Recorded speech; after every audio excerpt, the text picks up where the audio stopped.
And we are live, WrestlePurists Worldwide, hosted by myself, Joe Hulbert, either of WrestlePurists, better known some of you guys as backup Hangman. Nearly got my words mixed up then. But yeah, same old. We've got a lot to talk about. First things first, please like, subscribe, super chat, any questions, any takes, anything like that. But we're going to round up the weekend. AEW, WWE. We're actually going to talk a little bit about DDT because Jericho made his trip over there. What else we got? There's been some WarGames spoilers, but we'll save them until a bit later on for those of you who are trying to avoid them. Of course, we'll give a warning as well. Long story shootout. Yeah, man, we got quite a lot of stuff to get into as always. Weekend recap, but yeah, see how my co-hosts are doing.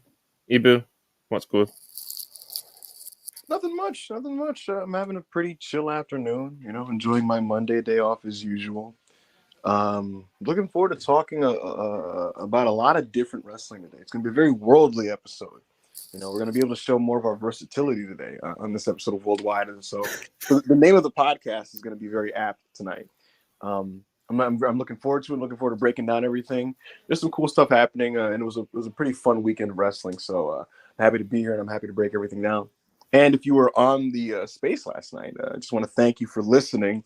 We had a lot of fun talking about today's luchadors on US TV, and I hope you guys enjoyed that. Yeah, he was public enemy. He decided to do a few public statements yesterday about the state of lucha wrestling in America. Yes. It got interesting. I woke up, seeing Ibu had to do a 3-hour, 20-minute space, Joe Hulbert. But anyway, how you doing, Hulbert? What's good? I'm all right, mate. I'm relieved I didn't make that tweet. Sometimes Ibu tweets stuff, and I look at it and go, that seems like a fair enough opinion. And I come back to it in an hour or so, and it was deemed to be not such a fair opinion after all. So, relieved not to be backup Hangman, I believe is my official stance today. Happy that Chris Jericho is officially back as we look forward to his 2024 Wrestler of the Year campaign. And delighted to be here on the Worldwide, brother, as always. It's funny, Joe? I got some late callers at the end of the thing that went like, I can't lie. Yeah. The guy was like, I can't lie, Ibu. I see these tweets of yours, and I'm like, I agree. That's a good point. And I check back, and you're getting cooked. I don't know why it happens. Like, two straight people were like, I don't have any problem with anything you say. The funnier version of that, though, is when there's a phrase like we talked about before. The Bailey is washed tweet is the famous example, right? Like, I'll read that tweet and be like, this is not really a crazy opinion, but he's led with Bailey is washed. So this is over. Like, he's fucked. This is going to go only one way. You come back to it in an hour, it's like 150 quotes. That piece of shit Ibu's out again. Monty, I don't know if you saw this, but the bigwigs of like the Lucha Twitter weighed in on like my thing. Like, people are tagging like, oh, Rob Viper, like a Lucha blog. What do you think of this? And it's funny because they don't know what the fuck's going on because they're adults, right?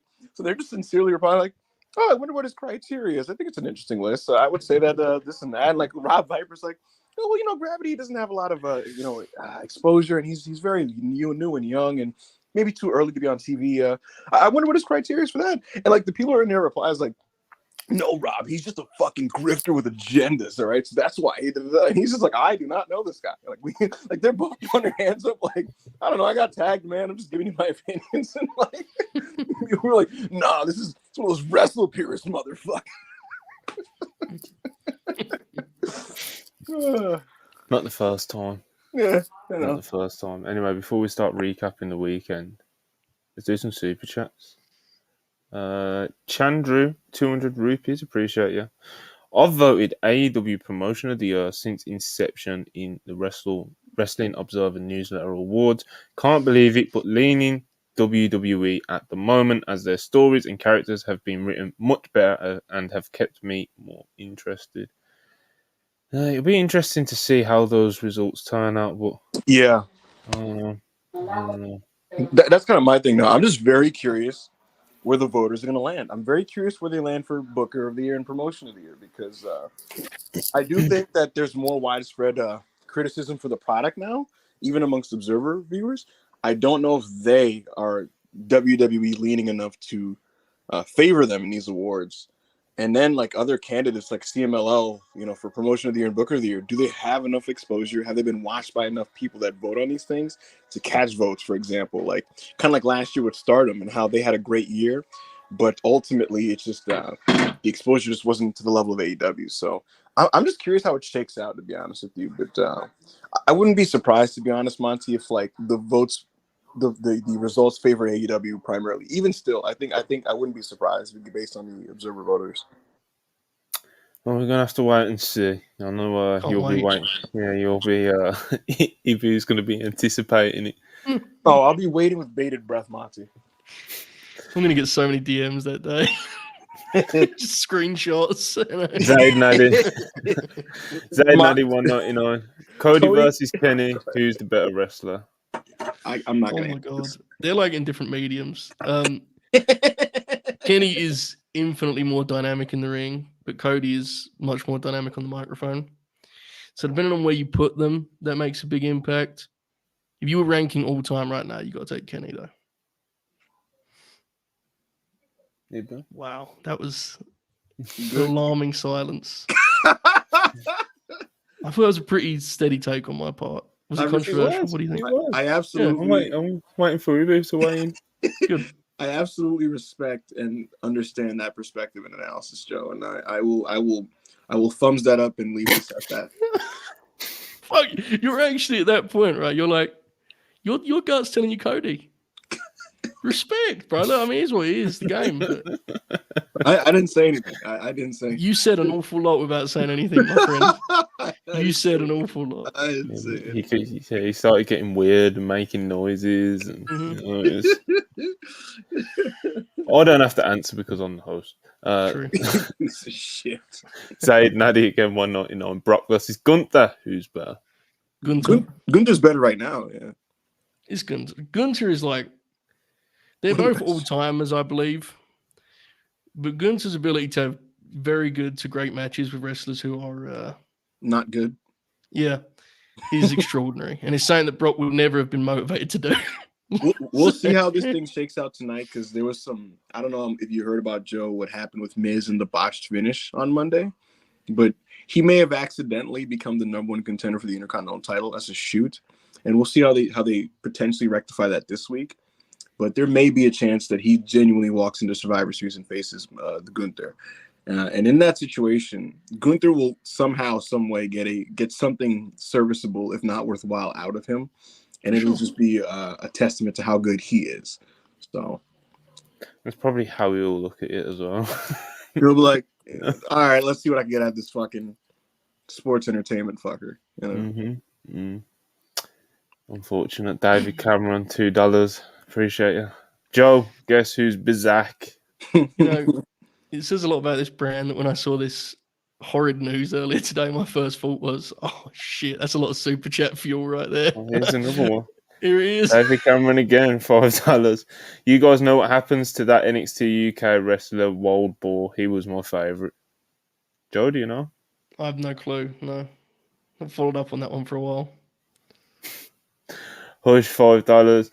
Do you guys think Tony Khan thinks 2023 Jericho is helping his product? Why has he not reduced his role in weekly TV? I don't get Tony's infatuation with him.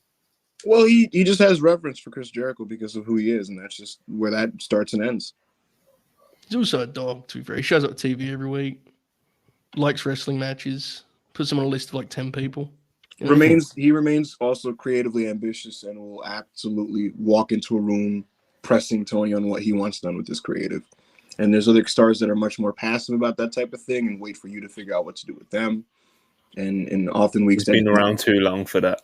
Wembley is peak Jericho. Like Jericho called his shot and said, I'm gonna wrestle Will Ospreay. I'm gonna sing myself to the ring. Yeah. I'm gonna try things that I really can't do. But it's gonna have vibes and aura because it's in a stadium and I'm Chris Jericho. And look, say what you will, like it, don't like it. I fall on both sides of that very often, but like, you got to respect it on some level, you know? Like if nothing else, that dude is never complacent.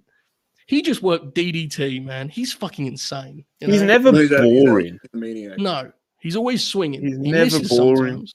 Yeah. Exactly. Oh yeah. He certainly misses. Even 30 years in, he still misses, you know? Yeah, but he's Well, always swinging. You got to respect it. He is always swinging. Mazfan84, 199, appreciate you. Gates of Agony in the tag league is WrestlePurist pill booking. Manny was very, very excited. He was. He was, I think he probably messaged every group chat he was in, But yeah, man, it's good stuff. Good stuff. Fired up to see him. Tower in the tag league, he's going to be fired up, Bro, there are some veterans. That reckless animal. There are some veterans in that New Japan roster who are going to be devastated at the way this dude operates. This is the World Tag League.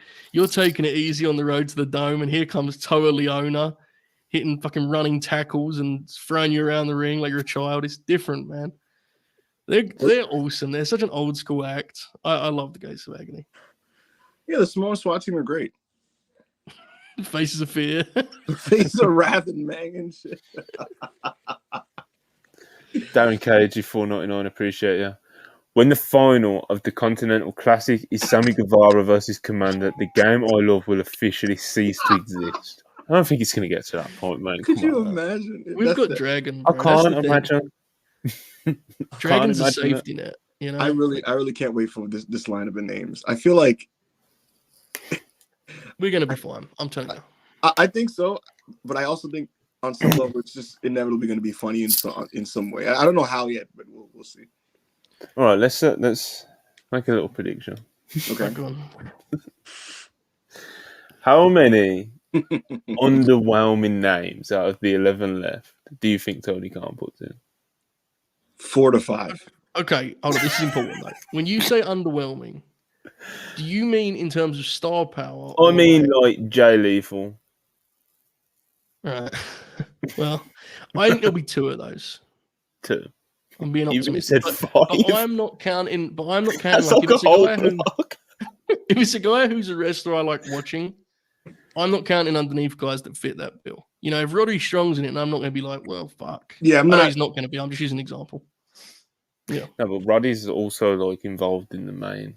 Yeah, okay, he won't be. So like, let me think of a name of a guy. No, but even if he was, it's like he's involved in a high enough story where it's like, right, yeah. It's not. Wheeler Yuta would be an underwhelming name, right? I don't mind him in it personally. I wouldn't be mad at it though. A lot of the underwhelming names I'd probably pop for, but yeah. The thing is, you want like 2 to 3 of those rather than like 5, 6. You know what I'm saying? Jeff Jarrett should not be in this tournament. No, he won't be. There's no way. Hopefully, Kenny Omega is in this tournament. I think Yuta and Garcia will be in it, which I'm fine with. Yeah, I don't think Kenny will be in it because he's entering AEW's tag league with Chris Jericho. Oh my fucking god! Take him off the board. How many beasts are going to be in this thing?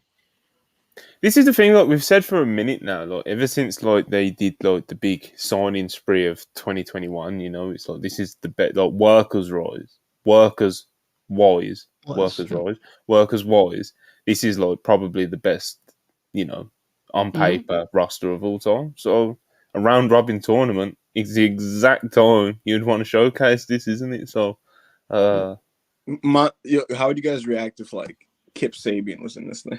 No, come on. This is what I mean. This is what I just said, and you followed it up with Kip Sabian. Matt Hardy, Kip Sabian. I think Bud Matt will be in it. Andrade's doing this Miro thing, so I'm not so sure. Put them both in. Put them both in it. Sure. What Pac? Where's Pac? Is he injured? I have no idea. He's unavailable at the moment. Okay. But the point is, Brian is our safety net here. Because no matter who you put in it, Dragon will have great matches with them. So we're safe. Don't worry about it, fellas. That's true. We can hit at least 5 good matches out of Brian, So I'd get Roosh, Andrade, and Bandito all in the tournament. Roosh is a great one. Yeah. Yes. I mean, all of those. But Roosh, man, I forgot the kind of animal that dude was. I was watching him. Like, I don't know. There's a lot of money to be made with Roosh. He's a sicko, Joe. He is, man. He is. He's a monster. Yeah, I like those names for sure. Toro Blanco, brother. Who do you when a G1's like ongoing or you get to the end of it, they normally achieve something. Yes. Whether if he just like slammed his fist on the table. Yes. But they achieve things, like whether that's like, I don't know, like even though Gabe Kidd wasn't like winning a bunch of matches in the G1, like just his attitude and stuff and the way he carried himself in that G1, he did a lot for him. Like things are achieved in the G1, whether it's an underneath guy getting a big win over one of the top stars, or like, they try and elevate people within the tournament. Like, do you think AEW have circled anyone in particular to do that with in his Continental Classic, and who do you think are some names that might be? It wouldn't surprise me if Danielson maybe had a guy or two in mind and said, "Hey, man, what if we like put this guy in a tournament?" So that's why I'm pretty confident Garcia is going to be in it. To be honest with you, Yeah, he feels like the name. Yeah, I agree. And I hope that he has a good one. And just generally speaking, Monty, I was talking about this last night in the space again. Cheap plug. Somebody was talking with me about the Continental Classic, and I said that, like, here's the thing about it, man. Like, this conceptually is like what early AEW was all about, right? And I just think that they have the opportunity to tell so many sports-oriented stories with so many guys. Some dumb wrestling fans, I'll just straight up say dumb wrestling fans, will see the idea of this concept and go, oh my God, it's just going to be matches with no stories, and not realizing that like so many different like subplots can materialize out of a good tournament if you book it properly. So many, right? You can tell stories with losing streaks, winning streaks, injuries over the course of a tournament that are accumulated and then factored into matches, so on and so forth. Wrestlers maybe coming out of the tournament not performing well and thinking maybe I need to change my gimmick or my allegiances or whatever, things like that.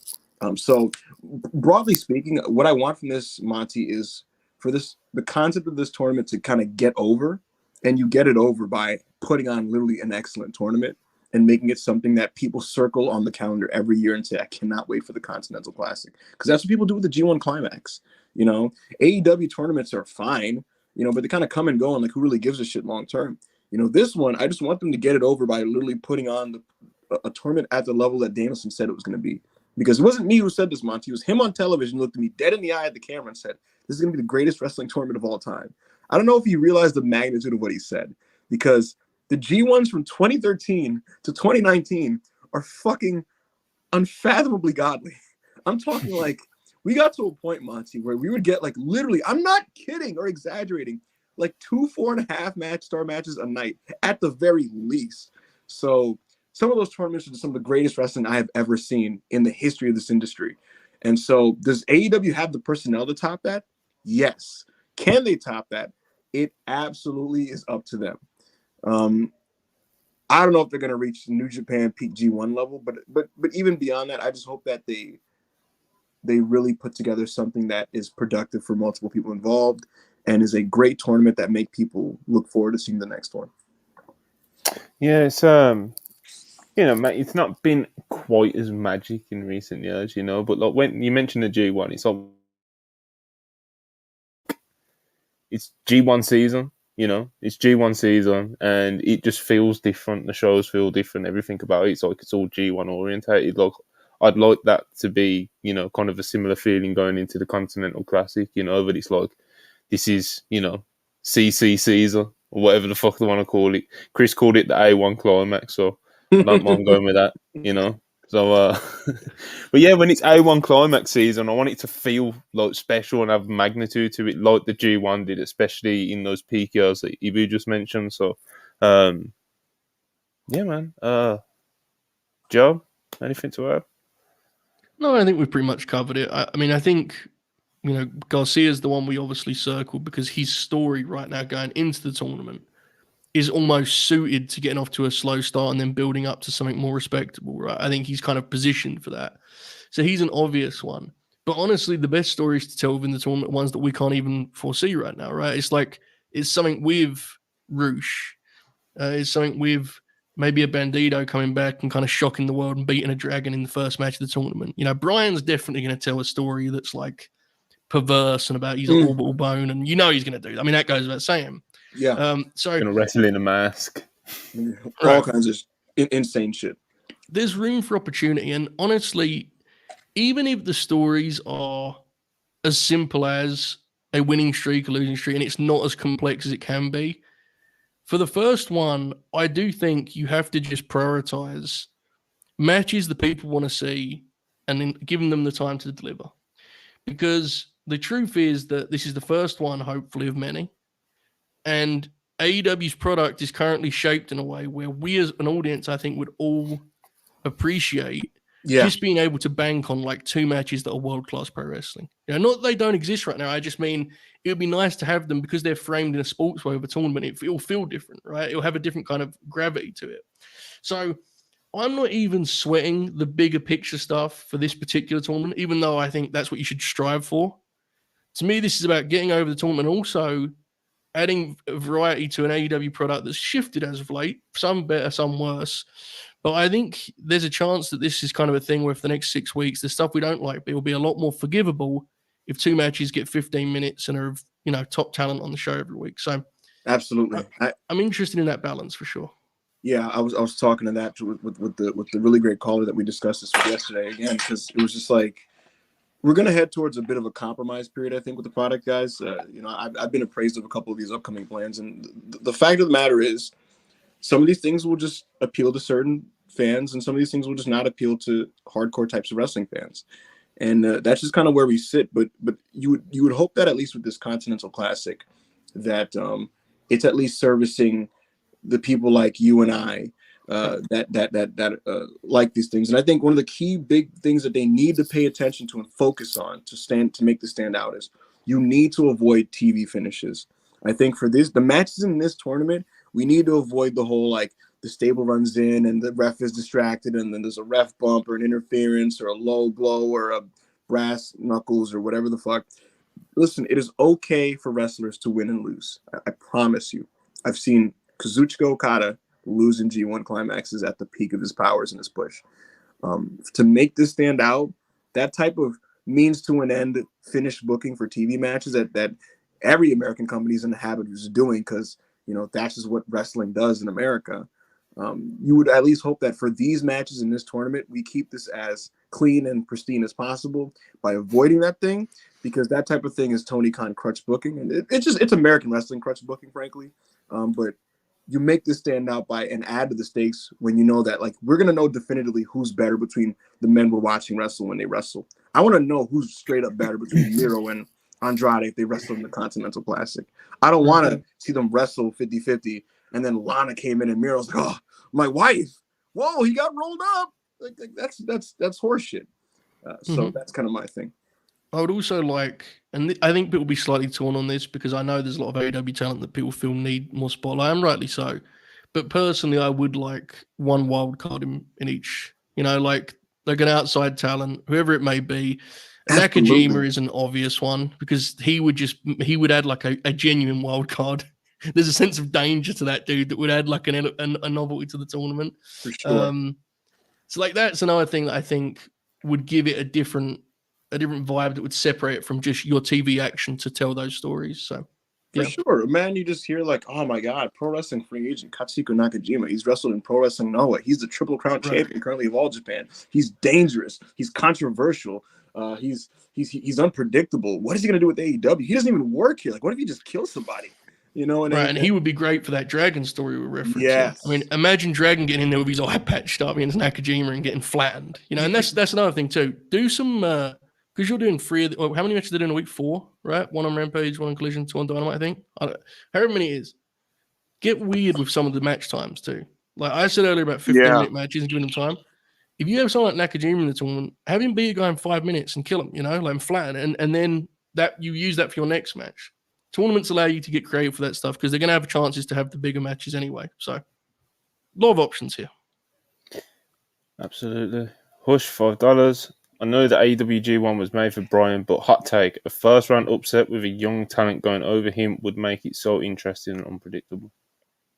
Very much kind of on the point Joe was just getting on. Like, it gives you the chance to do this weird stuff because Brian can take a loss and still win the whole tournament if that's your plan. You know, so yeah, man, you can get weird. I have no name. I've disposed of it. 199. Appreciate it. Elimination or round robin, which do y'all prefer? Depends on the promotion, doesn't it? Yeah. So AEW, obviously they haven't done a round robin yet, but like that's kind of what I just assume I'll like more, because as EB mentioned, the elimination tournaments in AEW just kind of come and go, to be honest. They don't really stick with you or anything. So, and obviously he's done a lot of them. So this, obviously it stands out, it's different. And I do like round robins, obviously. The G1 is obviously most people's point of reference, and Right. as EB They said earlier as well, G1's produced some of the best wrestling of all time, hands down. So I've seen great versions of both. Round robins at their peak are pretty awesome in terms of just creating like an almost overabundance of great matches. But I've seen great single elimination. Amongst the early G1s, actually, there's a couple of them that were single elimination, and it allowed for them to book Big Van Vader in them because it's like if they want Vader in a tournament that he can't win, you don't want to do a round robin because then Vader has to like lose matches, and then you got to get gimmicky where he gets counted out and shit like that, which they have done this, but there's been single elimination tournaments where he beats everybody under the sun, and then Keiji Muto gets him, and you're like, holy fuck, Vader got eliminated, you know. So there's always good and bad versions of everything. A lot of American TV single elimination tournaments just kind of come and go and aren't very memorable these days, though. yeah, definitely. Before we continue, quick plug: like the video, subscribe if you haven't already. Of course, keep the super chats coming as we are getting through quite a few of them right now. We got 256 people in the fucking house. No guests, no special topic. It's just a Need Rob worldwide guy. soundboard. Yo, hit the gunshots. Listen, worldwide is folks. Are we? Is the brand hot? Like, what's going on here? Listen, it's a good show. Weekly Another time slot. Monday. We're always reliable. We haven't missed one show, have we? No, we're always every Monday. I want to thank episode everybody. 55. We're cooking over a year in now. Wow. WPW, folks. Listen, folks. Thank you so much for tuning in.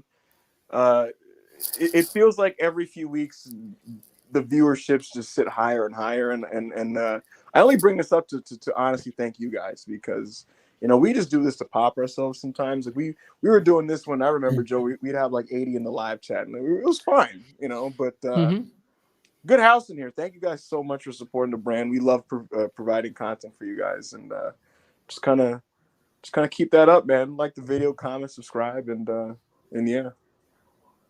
This was the studio show. Yeah. Initially, you used to like stop through because we needed some star power. It was myself, Montgomery, and Hooper, and you'd pop in like an hour in, and the people would come up. We'd do an angle. We've built up. Now we've got arenas. It's like it feels like Worldwide is a show that would be done in front of like a 200-person crowd, and you're like, this is a nice little thing we got going. Then we started moving into like some nice little buildings, right? It wasn't like Unpierced was in like the basketball arena, you know what I mean? like the Thursday show. We were in these nice little 1K seaters, and we're turning around here, Joe. I'm looking up and I'm like, what the fuck? This is MSG. Holy shit, this is MSG. So. Good times, bro. Good times. Anyway, so it's always good to put yourself over. But I hope you guys enjoy the content. And like I said, all those cheap plugs, like, subscribe, keep the super chats coming. Wink, wink. And I am about to press post on the WrestlePurists contributors match ratings for Oh my god. Why don't you November reveal it 6th live, to November 12th. We should reveal these live. No. Means people won't go on the post then. You gotta go to the Twitter, bro. You gotta go to the Twitter, you gotta go to the website. Support Jamie Ross, We put effort into these things. We gotta find a way to integrate these on a live. I'll reveal the rest of the week. Okay. Let me give you a so drum gracious roll. of you. Let me give you a drum roll. Okay. The WrestlePurists. That don't sound like a drum roll. It's quite concerning, Threw me off. No lower extremities were involved in this drum roll. No, I'm not fucking with you. But the WrestlePurists Wrestler of the Week from November 6th to November 12th, 2023 is Mark Briscoe. Round of applause, everybody. Absolutely. You know, in all seriousness, let's quickly talk about it because I didn't have a chance. I wasn't on Friday. I couldn't make that show. So quickly, what a performance that was on Wednesday.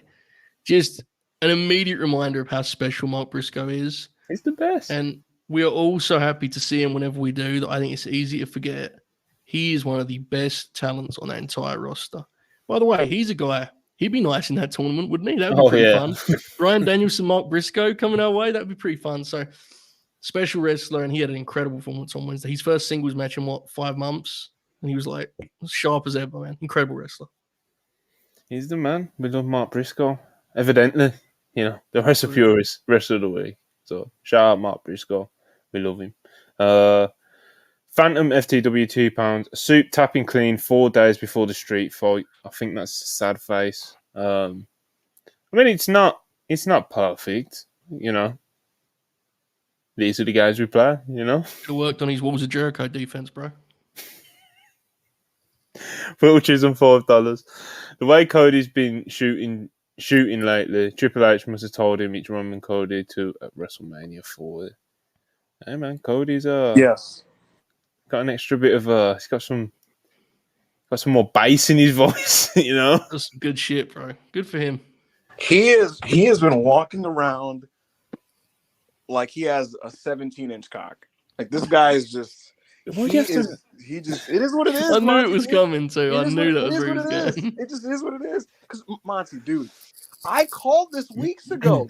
The go home angle, the crown jewel, where he called Priest to walk behind her, and he does a crossroads to the big head on the table, and the crowd chants one more time. And in WWE, you're supposed to do it the way it's agented exactly because of time constraints. But he said, "I'm Cody. They're not gonna say shit to me. I'm gonna do it a second time."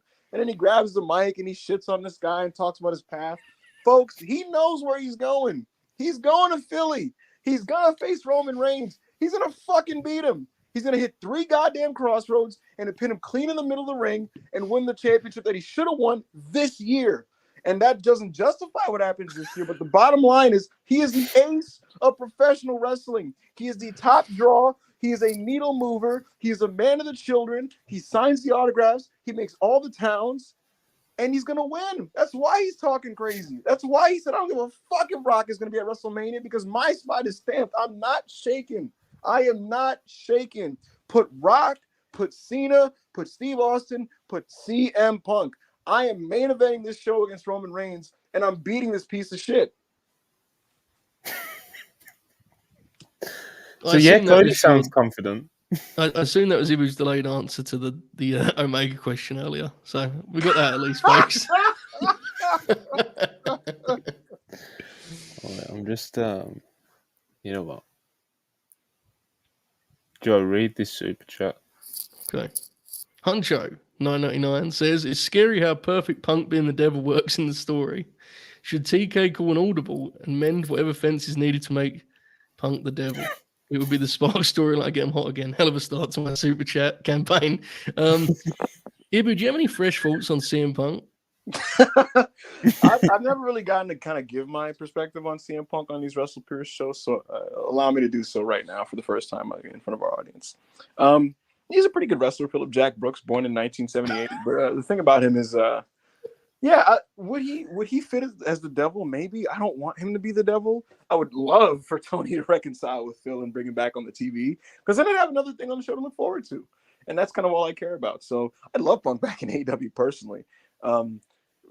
Devil's talk, I don't need him to be the devil. He's not the devil. He's not scheduled to be the devil. He's not planning to be the devil. It is funny. He posted. He watches all these shows because he likes being talked about, and he posted on Instagram, and it was just like, "Who's under the mask?" And it was, for those who don't know, it was Ric Flair's Black Scorpion from like 1990 WCW, like just the bottom of the Jim Herd era. They did this like really hokey mystery angle with an attacker and like this masked guy, and it's basically like a cartoony version of what's going on right now with AEW, and it ended up being Ric Flair. Nevertheless, Punk was trolling there and had some fun, and egged on some of the AEW fans by kind of teasing it. But the bottom line is he is not the devil, nor will he be at Survivor Series. But he is CM Punk, so of course he's going to have some fun about it and rile people up and make sure he's in the conversations. It would be an incredible angle, but it's not a thing that you could. It's not worth pondering because it'll only, it only takes you down a path that's not worth walking down. There's no lights on down there. Just leave it. Turn the other way. I don't even know if it'd be incredible. The idea. Oh, it would, bro. It would be incredible. CM Punk being this masked assailant that just attacks people every week. Like he flies city to city to just fight guys in a mask. Of course, but he could do the devil line. I mean, I'm saying this. I'd pop like a fucking bitch if like it happened. You know what I mean? Like you would rule. If it happened, you wouldn't be thinking, "Wait, Punk was going around as a masked assailant." You'd be like, "It could be awesome." Actually, now we're walking down that path. You see, that's why. Anyway, it's like when Sabu pops up when the lights go out and come back on. You're not like, why did this man in this turban? Exactly. Like, how did he just like? Did he just? Is he mystical? Like, no, it's just like, oh shit, it's Sabu. And things are awesome. They go beyond logic or reason. They are just awesome. Yeah, it is what it is. Steve Austin breaking into like the Raw broadcast with a fucking like monster truck or something. Yeah, right. Exactly. Anyway, Hush $2. Appreciate you. Gunther Miz real music. We'll have to wait and see. Matchman 84 $1.99. Appreciate you. What is the best G1? It's got to be 2017 or 2018. I don't really have a strong stance on that. I don't either. I genuinely think like everyone from 2013 is like an A- or higher. Quite frankly, 2017, I have vivid memories of watching. Joe, I watched every night of the 2017 G1 live, like a fucking freak. You're a different man back then, brother. I was a different man, Joe. I was so different business. Yeah. WWE was doing reprehensible things on their television, and I was locked in on the takeovers and the New Japan, brother. I was there 4 a.m. watching Ibushi paralyze Naito and vice versa. I'm watching Hirooki Goto have 4-star matches every night. I was locked in. Oh, those are the days. I want to add real quick. I am a sicko, so there's a lot of 90s G1s with like much less cumulative 4-star matches that I still love just for like the star power, the storytelling, and then there's like maybe like 3 to 4 great matches total, but they're still great tournaments. They're really booked well. I'm a big fan of the 91 G1. I'm a big fan of 96. It's a great comeback story for Riki Choshu. 98 has Genichiro Tenryu win the tournament, which brings nothing but joy. He walks into New Japan. He's just like, this is New Japan, huh? I'll do your fucking tournament. He's so awesome, bro. He has a promo. I kid you not. I watched this on Archive. He has a promo with a subtitle where he says, I'm going to kill everyone on the New Japan roster. And he's just punching dudes and shit. He's just talking that real. just kicking ass. You guys know like those press conferences, like when a guy will walk into and just talk, like they'll just kind of cause ruckus. After his match with Hashimoto, he walks off and he like throws a chair and he's like, bullshit! He's like, bullshit! Fuck this! And he's like yelling and shit. And he's like, Hashimoto's nothing! He's nothing! Is that all you got? He's just screaming at the camera. It's the best. Rick Foley $4.99. Appreciate it. Ibu, do you know if Punk still watches AEW Weekly TV? And if so, do you know what he thinks of it? He watches everything. All seeing all. He sees all. He knows what's going on with all of American wrestling. Does he watch NXT? He's aware of what happens in NXT. That's enough. You want to know what Phil calls Braun Breaker? Absolutely, I do. The Steiner kid. Accurate. Alex Diaz 1990 $4.99. Appreciate you guys. Assuming Cody wins at Mania, predict the WrestleMania 25 main event. WrestleMania 2025 WrestleMania 41. That'll be. Also, is Andrade still heading to WWE once his contract ends? Who knows? Who knows with Andrade? Yeah. But, that's speculation. Cody wins the bout at 4. If Cody wins the bout at 40, the perfect main event for 41. I got my answer. Go ahead, Monty. It's not perfect, but you know they might do it. It could just be Roman again. Number 3. Honestly, yeah, because you could have Roman do like a detour over that summer after he loses the belt because he'll probably work with Solo, which will be very funny. And yeah, you might get back there. I could see them doing that as a babyface match too, because Roman is totally going to be a babyface after he loses the belt. Bro, post Roman, just like, hey, you're back with no belt. Like, they're not gonna boo Roman. You know what I mean? Yeah. I think the angle will be that Paulie has Solo like murder Roman, right? I guess maybe. So if you're Maybe it's the honestly, Steiner kid.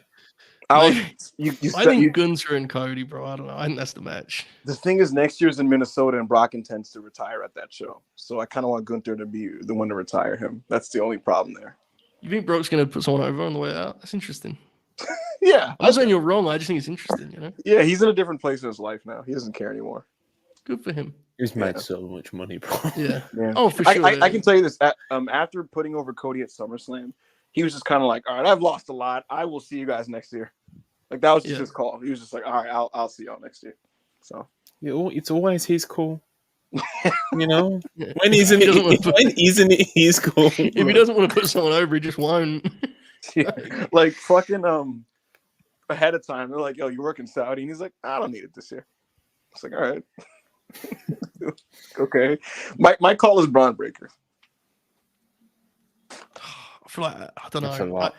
I don't know. It's a lot. And It's I a like lot. Braun a lot. I like Braun, but it's a big leap. CM Punk. A year's worth of undefeated booking, Joe. A year's worth of it, you know? Yeah. The right kind of Paulie, you know, just, you know. The Paulie thing feels like a natural fit, right? I really hope Paul does I want him to do the Dangerous Alliance bit after the Bloodline. Yes. You know, like an actual, because the Bloodline is a faction, but it's more like this sort of saga and fucking. I want him to just have like a wrestling faction after the Bloodline. Why do you think he doesn't call himself? He's very particular about this, even backstage. Like, he's like, I am not Roman Reigns' manager. I don't do it. He straight up is like, I don't do wrestling managing on TV at the moment. He's like, I am his wise man. He uses word like he says this unironically. He's like, no, I'm the wise man of this TV saga. I'm not a manager. He's like, I've been a manager. I've managed Brock before. I've managed CM Punk. So I'm not Roman Reigns' manager. So seeing him in that role would be fun, Joe, purely because I'd like to see him, frankly, just kind of shit on Don Callis. And basically show them how it's done when it comes to having a big, extensive stable of young guys. Yeah, I mean, that wasn't really necessary, but yeah, I respect it. Yeah, respectable, but still. Anyway, let's speed up with these super chats, man. Mass184, 199, appreciate it. Open Tourney with Takeshita Bandido commercial free. Yeah, man. That'd be amazing. I'm not gonna moan it, you know. Corey David, $2, appreciate you. Ibu, PC, Baddies got the industry on notice. Look, I'm not going to drop any names, Monty, but the industry notices and the industry is watching, and it is absolutely a point of, what's the word I want to use? When people ponder potentially making the career move to go to the NXT Performance Center and just going to WWE.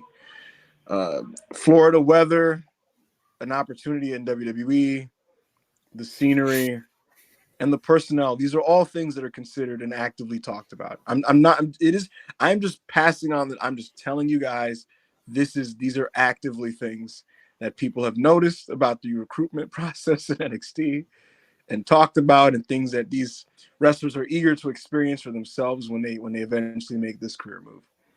And so that's just kind of where that's at. You need to realize, those of you watching this is a very different experience from Monty and I, because we mentally can piece together who he's talking about, and it's just very funny. Carry on. Mass184, 199. Shingo guest spot, Shingo versus Rouge commercial free. That's another good one. Oh. He's being weird tonight. Will Chisholm, $5, appreciate it. He's going to be nasty when Triple H brings back the King of the Ring, just to mess with Tony, and we know Triple H is that petty.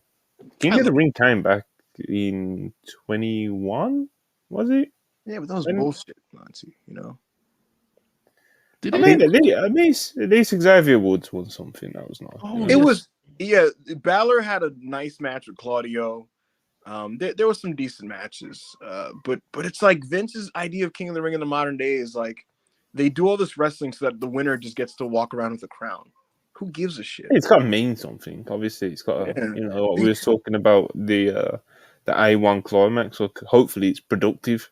Could you imagine if when Brock won the King of the Ring in 2002, he just became King Brock? No, he won the King of the funny, Ring. Actually. He became King of the Ring, and it led to the main event of SummerSlam where he killed The Rock and won the Undisputed Championship. Yeah, we all know the story. Anyway, this next super chat's popped, man. Either I've got too excited. Trust the process. 34, $4.99. Appreciate it. Either 500k or dinner with Cody Rhodes. Bro, in the words of Weekend, I never need Cody a bitch. Rhodes. No, in the words of the Weekend, I never need a bitch. I'm what a bitch needs. Give me the fucking money, people. I'm not a mark. As much as I rave about the guy, here's the thing. As much as I rave about the wrestlers that I do respect and enjoy, I don't need to ever meet any of these niggas, genuinely. And I don't get starstruck. And so I will never have an experience where I'm fucking getting all sweaty and like, oh my God, it's this guy, it's that guy. Who are you? Dude, we're all so happy for you because Yeah. you're just so cool, you know. I am. I'm, Anyway. Robert Collard, however you say it. $4.99. Appreciate it. Preach, Ibu. Cody Rhodes has a way bigger claim to the overall rest of the year 2023 crown than 11 match having Roman Reigns. Neither are the wrestlers of the year. Cody hasn't peaked as high as the best wrestlers this year, but he's still the ace of the universe, and he may win it next year when he main events pay-per-views overseas. The ace of the universe is disgusting. Yes. That's disgusting. Richard Jr., Richard Jr., $5. Appreciate you. He will face Logan Paul for the WWE United States Championship at Survivor Series. Dragon Lee or Cameron Grimes? Not sure. Dragon Lee is going to face him at some point relatively soon, but they have to figure out what they want to do with the LWO Universe at Survivor Series. Cameron Grimes will not be facing Logan Paul in any pay-per-view ever. So we shall see on that one. We shall see. Shot on Spurs, $5. Appreciate you. What's all this about Muto finding and missing a baby? It was a very interesting skit, and if you haven't seen it, I mean, go find it for yourself because I'm not going to do a play-by-play breakdown of it right now. You know, $72. Appreciate you. Punk attacking people backstage, unthinkable. Tell me about it. Just the process, 34. Appreciate you. $4.99. Ibu, if CM Punk is not your source for Punk info, then turn your camera on. Well, that's unfair, isn't it? Because he's not going to do it anyway. There you go. Well played. Huncho $4.99. Appreciate you. Really hope we get at least 2 to 3 Dark Order guys in this tourney. They deserve it. John Silver is my pick to make a run, inshallah. I mean, everyone's entitled to an opinion. Will Chisholm, $5. Appreciate you. With EO holding the title for this long, it must be a Triple H. Cool, Vince would have took that title off her real quick. I mean, it's been well established. No, duh. Of course. It is a Paul Levesque call. Vince McMahon doesn't give a shit about EO Sky. He doesn't give a shit about anybody that isn't Charlotte Flair or Roman Reigns or Cody Rhodes. It's a Paul Levesque call, and I'm happy for EO because I don't know if you guys have noticed this. She's starting to pop quarters. Yeah, her matches with Asuka and Charlotte respectively were the highest rated things on those episodes of SmackDown.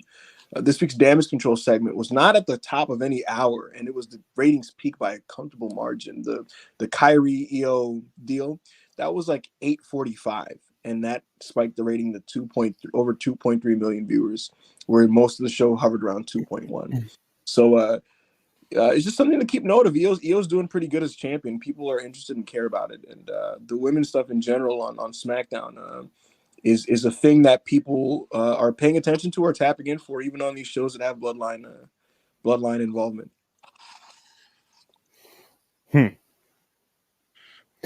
Well, let's we'll start with AEW. We're not going to go through the show segment by segment. The shows, should I say? But Hulbert, I'll just ask you, what are some of your highlights from AEW over the weekend, Rampage and Collision? This is Rampage, baby. The FTR are back in business. There's They are. Vikingo and Commander on Friday's Rampage. And this was probably my favorite match of the week, honestly. Just an absolute hoot. It was like 12 minutes long.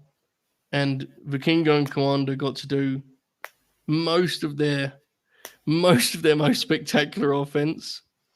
And FTR seemed genuinely excited to be on the opposite end of that. You know, they seemed excited by the challenge of working, because generally there's a perception due to the Lucha Bros series that's not like a good fit for FTR. I think they seem pretty excited to kind of change that. There was a novelty to this with the matchup, but also if you look at FTR's year, you know, most of their matches have either fallen in like an extended main event that's 15, 20 and beyond, obviously in some cases, or it's been a sprint, right? Like their open challenge stuff was like 3 or 4 minutes.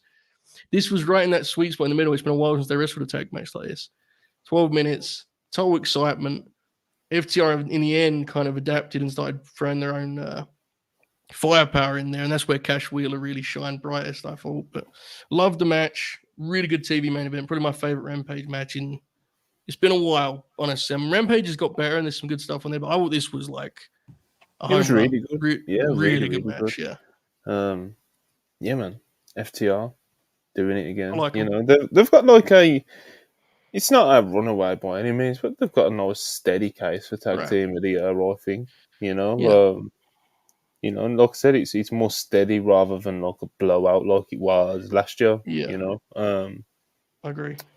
But yeah, they've definitely got like a nice steady case, and this definitely deserves to be kind of in the conversation when you talk about them in that conversation. You know, so yeah, I really enjoyed it as well. Like I said, FTR did it again. The Lucha guys got to do all the stuff. We got a viral clip out of it. You know, that was a wild cut off, brother. I gotta say this. You know, sometimes you do a dive and you crash and burn, brother. Is how it goes. This is gonna sound insane. This match was more interesting and actively better for me than FTR versus Aussie Open at Wrestle Dream and FTR versus the Young Bucks in Wembley. I agree. I know that's insane. I agree. I just thought this was fucking dope, and there's a really nice atmosphere for this live Rampage in Oakland, California. You know, I mean, Oaktown, they show out, they make noise, they're enthusiastic about the graps. And the Luchadors, to their credit, they know how to work a live crowd and get over. So I will give credit to Commander and Vikingo, who they were plugged in here and they kind of did their impressive stuff when FTR opened up and allowed them to do the stuff. And I had a great time with this too. I agree with Joe. I thought this was one of the coolest matches of the week. Definitely one of the best TV matches of the week. And the thing about FTR, man, is like, regardless of how you feel about them, they show up on TV every fucking week, and you never noticed a difference or a dip in their effort levels. They just go hard every fucking week, whether they're beat up or broken down or whatever you want to say, and they just kind of just go for it. And you know, I haven't loved everything that they've done on Collision in the last month or so. Some of the matches I actually think have been a bit boring, but they go for it, you know. And this week they had a really, really interesting and fun match with Commander and Vikingo. So kudos to them. And even though there was nothing else on Rampage that's like, oh my God, we need to even talk about, I did just generally like the vibe of the show. It was a succinct hour of wrestling TV with a nice live crowd that felt consequential and was a nice complement and supplement and companion to the A and B shows of the week. So this was a nice hour of TV capped off by a great tag main event. I agree. And also the dive spot that we were referencing earlier was a great kind of snapshot of the entire match, right? Because often FTR will take control of a match with some like slick tag team tactic or you know, double team move. Here it was just literally Cash like dodging a bullet, you know, like just deflecting Vikingo out of the way. So that kind of summed up the match. It was like they wrestled Vikingo and Commander's match and lived to tell the tale. It was a hell of a time. Absolutely. All right, Collision. If there's nothing else on Rampage, I think Ibu did a nice little summary there. Yep. Ibu. Yeah. Highlights from Collision. Hit us with some. My highlight of Collision was the opener. Daniel Garcia cut that big promo lamenting the status of his career following his loss to MJF. And AEW followed up by giving him a match against Andrade. And I thought this was very good. Andrade's a fucking stud, and Daniel Garcia is an excellent young technical wrestler. So it's no surprise that these guys had a nice one here. I don't really get what's going on with CJ Perry. I don't understand what's up with that, or Miro, Very weird, isn't it? Yeah, Not look, great. Miro finding himself in these situations time and time again, Paul Heyman was blamed for Miro just being absolutely cucked on TV 4 years ago. But there's mounting evidence that this man might just enjoy this type of storytelling with him and his wife. And rather than explore what's leading to that, I will just say that the match was very good, and just kind of leave it at that. I thought this was well worked. I think Andrade's a stud. I think that he's an excellent wrestler. I will continue to beat this drum and point this out. He's not having these blow away like end of the year list type matches on these Collision shows, but the floor is very high for what he's been doing on these weekly shows. He just has these like really good like near 4-star matches every fucking week, it feels like. And this was no different. I was very happy with this. I thought this was the match of the night. I thought it was the best part of the show by far. And yeah, I'd like to see both of these guys in the Continental Classic. Joe? Roddy Strong? Yes. Yeah. No, go ahead. No, I was gonna I'll go into Roddy after I got you covered. My door. I like the opener. I didn't like it as much as Ibu. We're both big Andrade guys. All three of us are big Andrade guys. He's selling in this match was outright hilarious, but it is what it is. It happens.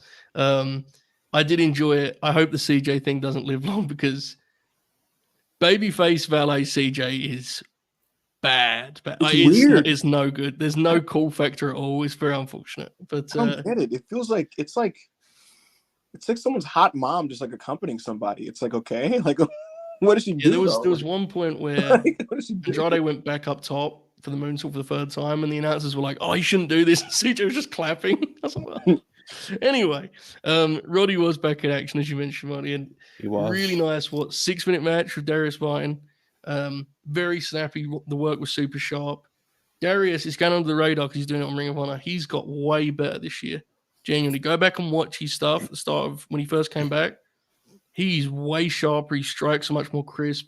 It stood out here because when you're with Roddy, you have to bring that, right? Otherwise, you're going to look like you're a step behind. So I thought he impressed. And, Roddy's one of those guys. He's a freak. He can just turn it on and off. Like, he was immediately Roddy again. So that was encouraging. The presentation is like, look, I don't like it. And I think it's ridiculous. But, I have to be fair. The crowd likes it. And, God bless them. They just want to scream at him. The wheelchair for me, like I can kind of deal with all the other ridiculousness, like with what you just said, Joe. Like the crowd seems to be into it and all that, but it's just the wheelchair's a lot, man. It's a lot. Yeah, it's very like. I can deal with the neck brace. I can deal with the Adam. I can deal with the. I hate the Adam. I can't lie. It's funny. Yeah. He feels like a 99 Raw character because like he does this thing where Adam's slowly becoming a call and response thing where he'll be like, I'm gonna dedicate this match to, and the crowd is going Adam, and he's like Adam, and he gets in, and it's very sticky. I don't love it. I'm glad I get to see him. I can't believe these are the conversations we're having about Roderick Strong. He has a shirt with like a whole paragraph on it and shit. Like I didn't even get to read it, but it says like.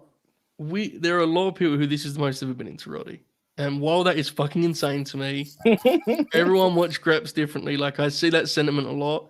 Personally, I just want to see him wrestle, but I'm also in like the 1% of people that's like a super Roderick Strong fan. Yeah, I love that. You do have to concede on some level, I mean, they were chanting neck strong at one point, and I was like, good for Roddy, man. I mean, you have to adapt, right? Joe, this was you in the spring when like Seth was unfathomably over, and you just threw your hands up like, all right, I get it. You guys like you the have song. to. Like, right. Yeah, you have to. It was a good match, though. Good match. By the way, judging off the backstage segment, it looks like going forward, he's just going to scream people's names now. Like he was like, Darius! Darius! So we'll see how long until that gets annoying. I just thought, I like it when he just calls himself a wrestling legend, That's awesome, yeah.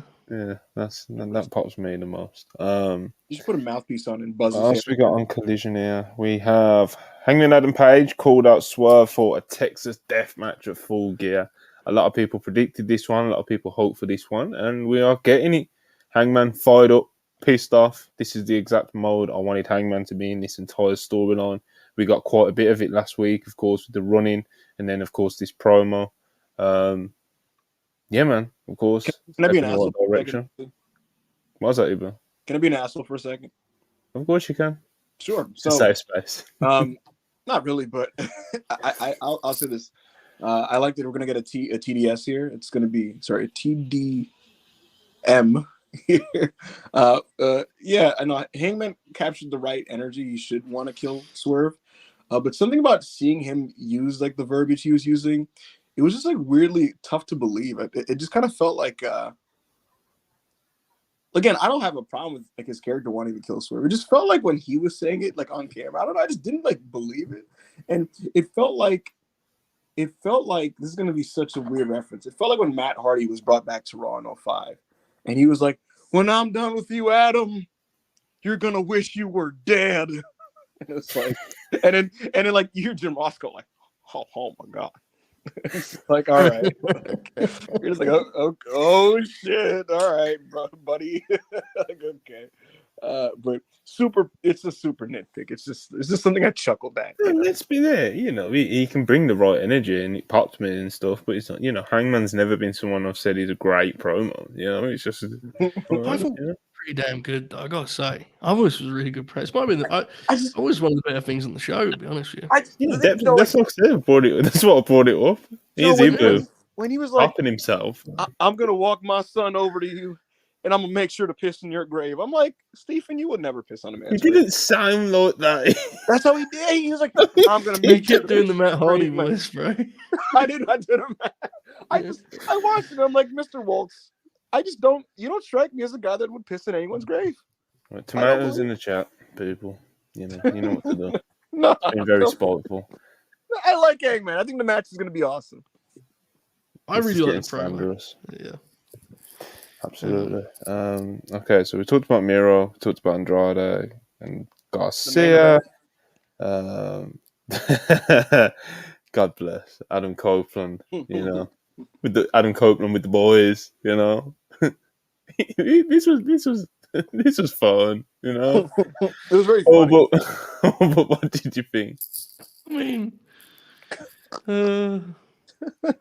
so they got heat on Sting, and I don't really know why they did that, but they did that, and the Righteous were out there. We did get the Boss Man Slam, which is always exciting. Jake Roberts looked slightly puzzled throughout most of this. At one point, he showed Sting his phone. We never found out what that was about. I'm hoping to find out in the coming weeks. But anyway, they built this match around Cope's hot tag. And whew, there are roles to play in life, you know, and I think they got that the wrong way around. Because I don't know if that's what I'd have done. I actually enjoy watching Adam Copeland wrestle as a babyface. I like the way he sells. House of Fire Cope is not electric in 2023. It was fine. It was very much a house show match, which is more effective if the people they're wrestling are like, you know, if there's like a novelty to like, oh shit, they're wrestling these stars or even guys that have a certain standing, but it's like it's the Righteous. So it didn't do much for me. I don't think it needed to be 16 minutes long, but it was okay. I mean, they did so little, like genuinely, that it was, you know, it was like it didn't swing big and it hit a single it was looking for. It was fine. Cope did a dive that looked very funny. Absolutely. Iba, you have fun with this one? It was funny. I think God bless a lot. They had Sting selling a lot. I don't know why they did that. Yeah, it was fine, you know. Everyone's favorite version of Sting.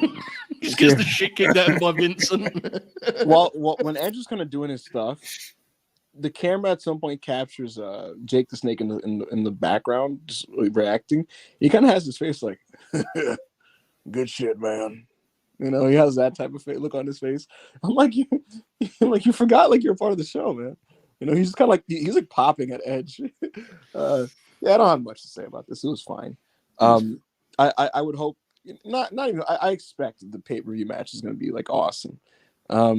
This was hardly explosive or anything like that, but it didn't really need to be, nor was it scheduled or set up to be that way. I'm also popping. I'm looking at this on the side, Monty. Jenny Omega replied to our tweet about this podcast, and she said, and I quote, Sorry. If you've ever tweeted that Nia Jax is kind of good and then immediately deleted it, this podcast is for you. True. I don't think that's a very good, like... I mean, it's true. I disagree. It's true. I'm not sure if it's a very good ad. That's a unique selling point. Listen, I don't know what she's alluding to. I don't know who on this podcast would have suggested such a thing, but I appreciate the plug. It was Manny, I think. Probably that fucking piece of shit. Yeah, that's our cop out, And there's still a couple super chats. QB, $2, appreciate it. Archer Buddy Juice in a tournament, yay or nay? Yay, nay. Yeah, I'm the same. Yeah. Yeah, I like Juice a lot. I don't love him as a singles worker, honestly. Yeah, so I don't I like him, but I'm not rushing to watch his matches. Right. So, yeah. I have no name. I've disposed of it. 199. Appreciate you. Yo, Ibu, how much tiffy time was Vinci getting? I have no idea what you're alluding to, and I will not comment any further. That Pitbull, $5. Appreciate you. Wolf Garcia's PC visit going to be like Ray Allen's recruiting trip. He got game. Have you guys seen that film?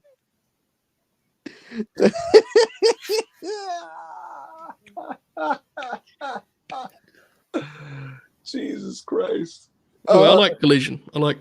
Yeah, Collision's a good show. I mean, yeah, it's a good bit of business. It's just Nigel and Tony, man. They're just hanging out. The only thing that would make it better is if they had one of those shitty backdrops that WCW used to use. The fake crowd screen. They had one of those behind them. And the audio was slightly muffled. That's the only thing that can make it better. I just love listening to them talk graps. The more I think about it, it was honestly kind of boring, the show, but like... Sometimes graps is, bro. Sometimes you just hang out with Tony for a couple of hours. Cope, he does a dive. You're like, oh, okay. You just hang out. That's what wrestling... That's the game I love. I just want to hang out sometimes, You know what? You don't want cuts to the back with 17 angles and like part of the reason why the FTR match ruled on Friday was like, as you said, the rest of the show was like nothing. You just sat around for a bit. There was wrestling on, and then you said, "Oh shit, FTR are wrestling." You sat forward. You enjoyed yourself. That's what it's all about, It's funny you say that because literally the other day I was watching an episode of WCW Saturday Night. Like nothing was happening. Nothing was happening. Exactly. Nothing was happening for 37 minutes, and then it was like, God, I want to say Arn, Bobby Eaton, and like Zbyszko versus like fucking Steamboat, Dustin Rhodes, and Ron Simmons. And I sat up and I went, all right. Exactly. And then I watched the match and it was very good. And it went like 21 fucking minutes and I gave it 3.5. Exactly. That's what the game's all about, brother. Just kind of watching stuff, but not really. And then when something good comes on, going, well, hold on, there's wrestling on, Putting your snacks down, getting yourself a fresh drink and enjoying yourself. That's the game. What Joe's saying is he finds comfort in 6.75 out of 10 television. You know what I mean? 100%. When I see Collision got a 6.5, I go, that was some fucking TV right there. Let's go. On Friday, Ricky and Preston had this I can't tell you one thing they did in this match. I watched it. I thought, this is all right. I watched it too. I was like, they're wrestling. Good, but they were in there wrestling around, some moves they hit and stuff. I'll reveal this, guys, in the worldwide chat, because I just kind of when I was in the middle of it, I was like, this show's pretty boring. We talk about Collision, and then at the end, I wake back up and Joe's like, look, this wasn't very good, but it's a nice time, it's like, Oh man. But yeah, that was AEW's week, and it wasn't the most eventful, but it was a nice time. We all had a good time with it. They also added a three-way or four-way tag title match to Full Gear. LFI versus Ricky and Big Bill versus FTR versus House of Black. I can't lie, Joe. When I saw that graphic, I went, "Fuck." Yeah. Roosh and Dax Harwood, though, brother. Chops. Oh, it's gonna be fun. It's gonna be fun. They're gonna work their asses off. And of course, this coming Friday, AEW Collision will be going directly head to head with SmackDown starting at 8 p.m. Eastern.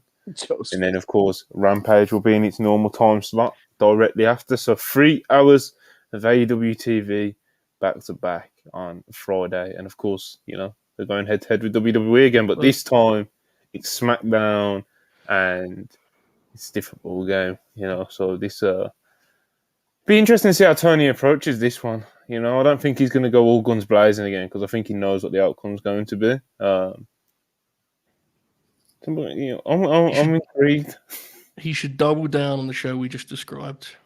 Put some graps on. Just put some, just throw some fellas out there. Couple pre-tapes. Call it a day, So the first time he was like, I want to go to war with NXT. This time he's like, fuck it, man. I'm just gonna have one good match and tell the announcers to be like, you don't get this kind of wrestling elsewhere, folks. Look at this. Look at the physicality. Do that kind of bit. After just an average show. Have Roddy wrestle an 11-minute match, Yeah. Silence while the commentators put over the effort and the athleticism. Brother, after a lockup and maybe 3 chops, Jim Ross back in the day was like, you don't get this kind of action anywhere except in the WWE. Oh, it was so good. Yeah. There was a great moment on Friday where Dax the Axe was just fucking grappling, and Nigel goes, you gotta love the FTR. And I said, fucking right you do, Nigel. I'm sitting there on my own watching this at 5 a.m. I said, he's bang on there, Nigel. Hopefully they do more of that on Friday. Absolutely. Yeah. I'm ready for it. Any other notes? As well as the Continental Classic Tournament, I believe it was announced that Brian will be at AEW All In next year. So we'll see, I don't even know what that meant. I was like, yeah, I guess. Yeah. If he's healthy, right? Yeah, right. That kind of went without saying if he was healthy, but I guess it matters because his retirement timeline, they're making it clear that Wembley is not going to be, after he retires, which I think we'd all kind of piece together. So, I mean, look, if he's only stopping full time anyway, so he would probably be on All In anyway. So. Yeah. I will say, if he's wrestling Nigel, I may have to make the trip. I think. I don't really want to. City of course, you're right. The trip is not the issue. It's just stadium graps is, Yeah. It's taxing. You need to get. Listen, if you were sitting where I was sitting, you would have had a whale of a time, mate. You're right, yeah. But if I didn't, where I sat, I don't want to do that again, So. We'll see. I was the closest to CM Punk as he left through the car. You were, yeah. Are you going to go again, Monty, or are you're not doing it? It's a long trip for you. So I'm intrigued. I'm going to. I think I'm not going to do the full. I'm not going to make the full trip out of it, but I think I'm just going to get my credentials, sit in the media section, sit next to Kevin Kelly, and go straight home after 1 a.m. So we'll see how that turns out. Yeah. But yeah, man, we'll see. We'll see what happens. Maybe I want front row tickets, boy. When did the tickets even go on sale? Isn't it December? Yeah, December. Jesus. Oh. Quick turnaround, brother. It's going to be a very different first day sale, I think, than the last one. Oh yeah, absolutely. This far out, But yeah, that was AEW's weekend, unless anyone wants us to talk about anything in the chat that we haven't touched on from AEW. But yeah, I think we touched on the highlight stuff. Anyway, what else do we want to get into? Don't want to get into the spoilers just yet. We'll save that. Jericho versus Takeshita. I guess that's loosely AEW. It does have 2 AEW talent in it, so of course, but it was in DDT in Japan. Chris Jericho was very much loved over there in Japan, and yeah, man, Jericho and Takeshita wasn't the main event. It was this co-main event, wasn't it? Yeah, the main event was Chris Brooks versus Yuki Ueno for the KOD Openweight Championship, which Ueno did win. And I want to quickly point out this thing before we get to Jericho. Ueno kind of used to get shit from some of the members of Puro Twitter Some people just kind of thought he was very much just Ibushi light and that kind of thing. But I thought Ueno has always been like a really good young wrestler. He was kind of always in Takeshita's shadow, to be honest with you, and often was like a guy who would tag with him and be in his stable and things like that. But Ueno's a nice wrestler, and I was happy to see that he won their top belt. And quite frankly, I'm so high on the decision that I'm going to now actively seek out more DDT shows going forward, knowing who's main eventing now. So there you go. You know, I don't know why you have to lie, but okay. No, genuinely, I'm just there. I'm just playing. I'm just messing around. Anytime you tell me you're going to watch more wrestling, I'm just going to call you a liar. It's part of our friendship. You know what really AO did last night? I was like just talking about CMLL, right? And then he was doing this bit every 10 minutes. He'd be like, "You don't watch CMLL." And I'm like, "What are you talking about?" I'm like, "I introduced you to this product." Yeah, Jericho versus Takeshita. Jericho got the win. A lot of people were very dissatisfied, to say the least, with that result. But it is what it is. You know, I don't particularly think it's the end of the world. I don't think it's the perfect scenario. But again, it is what it is. It was a good match. They had a good match. And like I said, Jericho was very, very much loved by the Japanese fans over there in DDT. And yeah, they had a good match. Takeshita really is quite the athletic specimen. And Yeah. you know, like it still kind of hits me when I watch him sometimes. Like you'll just be watching, you'll be like, Jesus Christ, this guy was like Force of nature, built in a lab. You know? Yeah. So yeah, this was a good one, and of course it was. I like the novelty. You know, we don't get to see Jericho in Japan as often these days, of course. So especially in DDT, you know. But yeah, this was a good one, Joe. What did you think? Yeah, I really, really like this. It exceeded my expectations, honestly, because it is a slightly strange stylistic clash, right? Mm-hmm. Like, as you mentioned, Takeshita's such a athletic force, and Jericho's 53 now. Like, 50. It's wild he's still doing this, genuinely. You're right. You mentioned the word novelty. That's a big part of this. If they have the same match in a Dynamite main event, it doesn't pack near the same punch. It's still good, but there's an appeal to this because it's slightly weird. Mm-hmm. And it feels different and it has a certain atmosphere and aura, and that adds a lot. But physically, I did think they had a really good match. There's kind of two pieces to the match, right? You have the more like flashy signature move sequences where they would counter each other's, main stuff. And it was like standard enough, but it was well placed and well executed, obviously. But the best part of the match to me was the other piece, which kind of came in between those instances, which is when they would just whack each other. That's my favorite version of Jericho at this point, when he just grits his teeth and clobbers guys. And he doesn't have the firepower that Takeshita has physically, but he's tough as nails, right? And he'll stand there and trade shots with a guy and throw forearms. So he kind of gave the match a grit. It wasn't dissimilar to what he did with Eddie at Revolution last year. So I really liked it. Jericho has his limitations, as he should at 53. But I do think it's still clear that bright lights, so to speak, as a famous never openweight champion once said, they can still bring a lot out of Chris, and I thought he performed very well, all things considered. I really liked the match.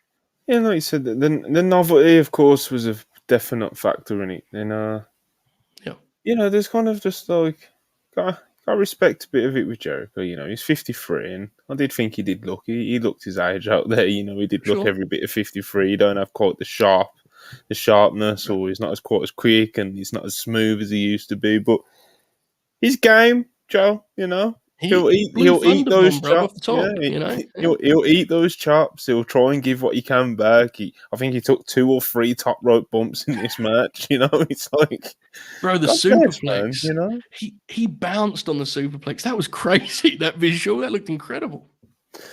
Tough dude. Takeshita's if someone's going to beat you up, Takeshita doing it is certainly a challenge at 53, you know. Again, God bless. Ibu, what did you think of Takeshita versus Jericho, mate? Konosuke Takeshita is 2007 LeBron James. He shouldn't be able to do the things that he does at his size. It's like a physical, athletic fucking marvel. Tony Khan should be thanking whatever God he prays to that he has first dibs on access to a talent like this. And, you know, when you see him again, just in his element, doing what he does, again, at that size, with that much power and speed, I don't know why. all I know is if I ran a promotion and he was there, I'd showcase him as much as I could. He's a mutant. He's a creature. He's not a human being. And that was really my prevalent takeaway, to be honest with you. I just thought he was like phenomenal in this match. Fair. Chris Jericho popped me. He the fans they do this thing sometimes that I really like. When there's a big American star in Japan, the fans will just kind of switch over there and like do American style chants. And so they're chanting like "this is awesome" and stuff like that. And I'm like, that's like really cute. I don't know. It's just really like charming to me when they do that type of thing.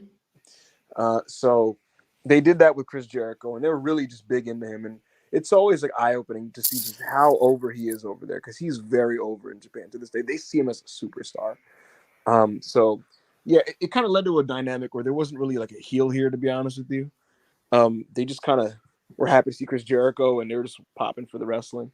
But I thought this was actually like, this is my third favorite Chris Jericho match this year, behind Ospreay and Roderick Strong, just purely for the action, the setting, the novelty, everything about it. So I thought this was a really neat thing that they did. I gotta be honest. I think this is the one seed for me with Jericho this year.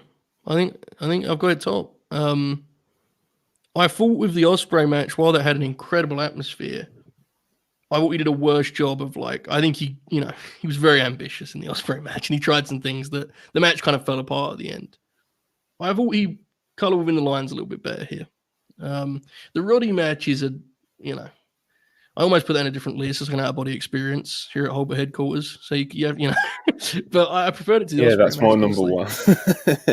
Yeah. He's had a much quieter year than last year. I mean, it goes without saying. He's definitely had a Roddy match was that Roddy match is like one of my favorite Jericho matches. Full stop. To be honest. It was crazy. That's fair. But yeah. Anyway, SmackDown. Big takeaways from SmackDown was Santos Escobar turned on Rey Mysterio. LWO seems to be splitting up or moving on, or some sort of civil war or something. But Santos Escobar has turned on Rey Mysterio. We all saw it coming. A lot of people wanted to see it happen. Doesn't make it hurt any less, It doesn't make it. It doesn't take the pain away. You know what I mean? Yes. Escobar does probably his best work character-wise as a heel. So, this is obviously just kind of a natural step to take. Another person has turned on Rey Mysterio with boots. Outrageous, isn't it, mate? Oh my God, man! When these guys do this to Rey, it's just like, have you no moral compass? Have you no soul? That's Rey Mysterio Jr. that you're doing that to. As the great Kevin Steen put it on commentary afterwards, I've turned on many people in my career. I would never turn on Rey Mysterio. And I was like, that's a good point, Kevin. In all seriousness, I thought this was a hell of an angle, Monty, to be honest with you. So much so that like I got into, like, I was like, no, don't do that to him. Like piece of shit. They did. It's funny with the LWO. One of my big takeaways with them and with Rey also, it's the story of his WWE career. The most engaging stuff is like the telenovela shit, with Eddie and Rey in 2005 and like the Dominic saga and some of his stuff with Chavo a year later. Batista, the Dominic feud, and now this. Like the LWO Street Profits feud has kind of just been very middling for me for multiple reasons. Mm-hmm. But this story where like there's this tension with Santos, and then Carlito's the guy who called it out because he was like, "I'm gonna say it if no one else is gonna say it. It's this guy that's the problem." And like a real just a family gathering, Santos is like, "Motherfucker, what?" And like they get in each other's face and shit, and they're pushing and shoving, and it's real good TV. Like they're in each other's face and all that type of thing. Santos walks away. Carlito's getting jumped and stomped out by the Profits and Lashley. Santos is like, I'm not gonna fucking help this motherfucker. Rey is all over Carlito. He's like, nah, man, are you all right? Santos throws him off his body. Rey shoves him. Santos beats his ass. It was just good drama. It was good drama. Zelina's like emotional. She's like, why did you do that? His hair is all dropped down. He's walking away. I don't know if you saw the online exclusive, but when he's walking through the hallways, Joe, he's walking by a production truck and he stops and looks at the side of the production truck, and he's looking directly at Eddie Guerrero, and then he just puts his head down and keeps walking. And I'm like, oh my god. I genuinely love this angle, to be honest with you. Someone asked me, like, hey man, what did you think of the LWO Santos thing? And for the first time, I said this unironically. I was like, it was cinema, I can't lie. You know, just so because I want to enjoy what Ray does on SmackDown, and I kind of just didn't really. It just wasn't hidden for me. I just enjoyed the presence of Rey Mysterio, so I'll get bored, to be honest. Yeah. Well, yeah, but like he could wrestle Austin Theory. I'd probably. No, that stuff makes me feel dead inside. That's the thing. So it's like Ray in an emotional story like this is nice, especially. Oh yeah, it's definitely preferable. Especially because Dragon Lee, you know, it could be part of the story, but it also could just be him going into business for himself. He's all over Twitter, just like, you're a traitor, like Santos and shit. But they are established as like they have a relationship on screen, him and Ray. So like, there's a lot of things you could do here. You could have Dragon Lee help Ray. You could join up with the LWO. You could fight Santos as a bridge in the story. You mentioned Dragon Lee. Yeah, he had another good outing with Cedric Alexander. Another one. Mm-hmm. He's really getting to showcase himself in the ring recently, and he's exciting. The live crowds are taking to it, unsurprisingly. He's, you know, he stands out. He stands out even when it's just like these sort of sprints with Cedric and stuff like that. You know, he just stands out, and you can just tell that eventually he's just going to get more and more over by the way that he works. And you know, he's already very much displaying that he's one of the most exciting workers in WWE right now. So I know. I got a question for Joe. Come on, Joe. What does this remind you of? A 6-minute wrestling match where two very athletic and explosive wrestlers just kind of do their best stuff with nothing in between. And by the end of it, you felt like you just watched an epic, but it was only 6 minutes. But it's because you got all the big stuff without any of the little stuff. And you come out of it, and an otherwise cold and quiet crowd that didn't feel much from the people involved gave them a standing ovation. What does that sound like? Must be Mondays, brother. I'm not talking about Raw either. I'm talking about the glory days, you know. Mongo on commentary yelling. I think this is a good example of like WWE just kind of, at least on some level, evolving the way they think about these things. Because once upon a time, the approach of Dragon Lee would be, let's pair him with the most restrained and uninteresting heel possible. We'll get a heat on him, and then therefore his high flying will look more spectacular, which is the opposite of what you actually want to do. And this Cedric series, a couple matches here have shown this.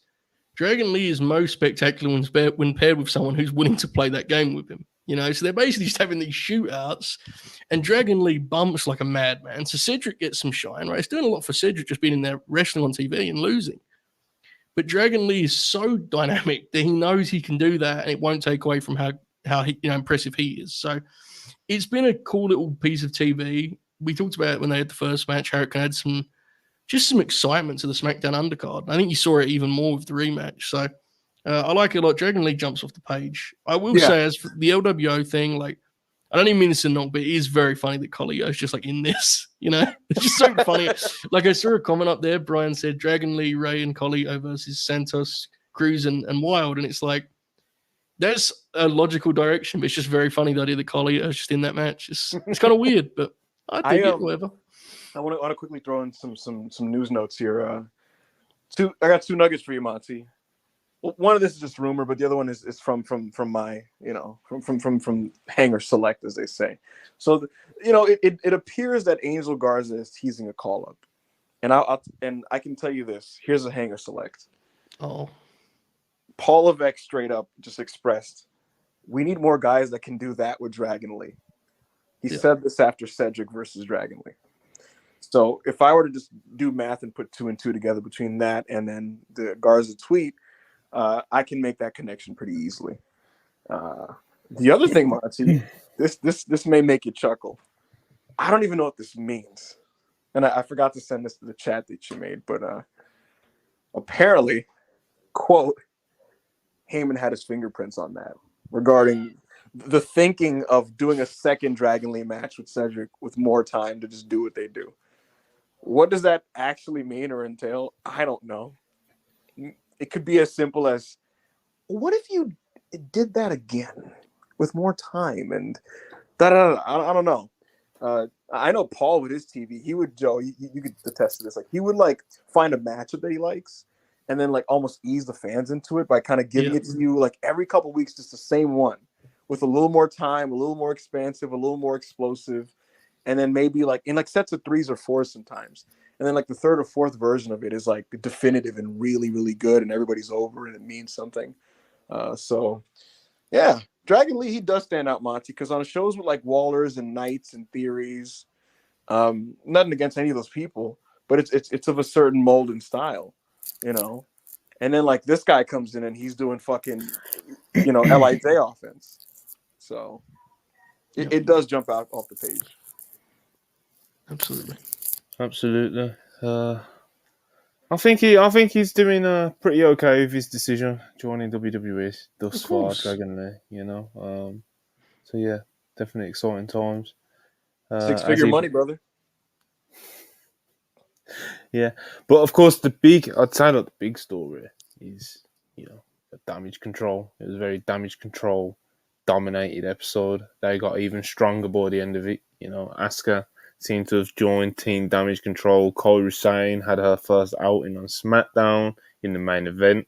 It was like an all-star main event, you know. It was mainly an angle, but like the lineup popped me very much, seeing Charlotte, Asuka, Bianca versus, you know, Kairi, Io, and Bayley. It was really cool to see, and just see that the show was kind of built around them in that sense, you know. And of course, when you've just brought in someone like Kairi, it makes sense to do something like that. So, yeah, Ibu, what did you think of kind of the, you know, the big, we assume, build to WarGames? Of course, it hasn't been announced as official yet, but reports are suggesting that there will be a women's WarGames match, and, you know, what we're seeing on TV definitely seems to be building towards it now. Yeah, I was philosophically opposed to doing one going, you know, a few weeks back because it just felt like nothing was naturally leading to that on television. And I'm not going to say this was supernatural, not supernatural as in word, but like a supernatural thing to kind of set that up. But if you're going to do it, if you want to do 2 and you're going to do it, this is the best version of that in the sense that like it felt box office. Like all the women's stuff to me just felt box office. It felt like the most interesting, intriguing, dynamic thing on the show. Coming out of Crown Jewel, I remember we all said like it'd be interesting to see what they do on TV with Kyrie, and they didn't like kind of keep it as like a you know, just a background. They treated it like this was the key point of the show. Where does Bayley stand with Kyrie? Where does Bayley stand with Damage Control? How is that going to affect the baby faces on the show?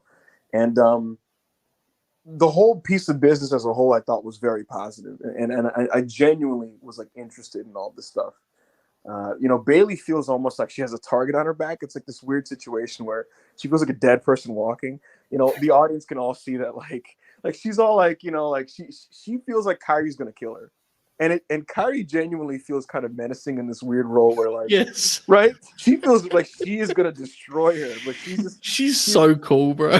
Yes. She's just kind of quietly, she has her head down. She's watching the footage of her beatdown 3 years ago.